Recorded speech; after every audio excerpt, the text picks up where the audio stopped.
Përshëndetje të nderuar ndjekës, përshëndetje të nderuar zonja dhe zotëri të kanalit Monitor TV, ja ku jemi sërish së bashku edhe njëherë për t'i dhënë vëmendje ngjarjes së mbrëmshme që ndodhi në shtëpinë e Big Brotherit në një transmetim 24/7.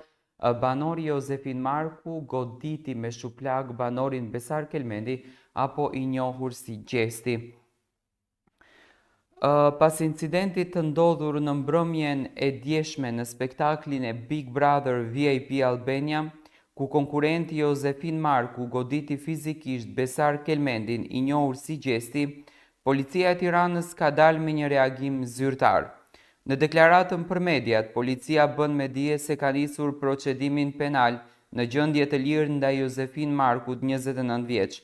Specialistët për hetimin e krimeve të Komisariatit të Policisë numër 6 referuan material në prokurori ku nisi procedimi në gjendje të lirë për shtetasin Josefin Marku, 29 vjeç, pasi gjatë transmetimit të një reality show ka qelluar me pëllëmb shtetasin Besar Kelmendi, thuhet në njoftim. Akti i dhunshëm ndodhi gjatë transmetimit të drejt për drejt të spektaklit teksa Jozi po largohej nga shtëpia pas eliminimit. Një gjest i thjesht nga Gjest Kelmendi, hapja e derës u interpretua nga Jozi si provokim, duke quar këtë të fundit në një shpërthim të dhunshëm fizik dhe verbal. Pamjet u shpërndan me shpejtësi në rrjetet sociale dhe ngjallën reagime të shumta nga publiku dhe figurat publike, ku shumica dënuan ashpër aktin dhe kërkuan që të merreshin masa të qarta. Aktualisht Josefin Marku është i lirë, ndërkohë që ndaj tij vijon procedimi penal në prokurori.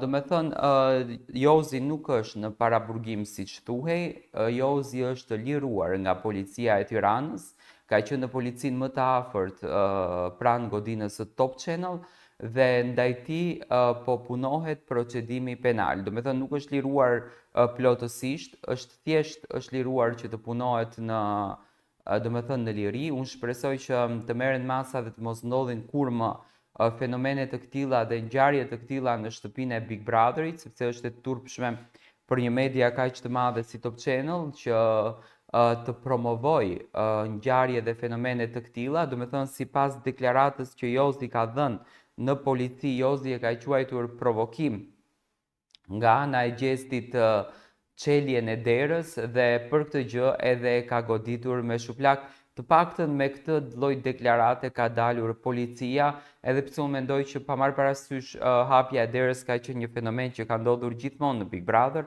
dhe nuk është dashur që banorët ta marrin me kaq seriozitet, por e gjitha e kësaj unë mendoj që është një urrejtje e akumuluar, është një urrejtje e mbledhur shpirtërisht me kohë dhe për këtë arsye ka ndodhur edhe ky fenomeni. Do me thënë, Jozi nuk është në polici, Jozi është në shtëpinë e tij, është në gjendje të lirë dhe tashmë po ndiqet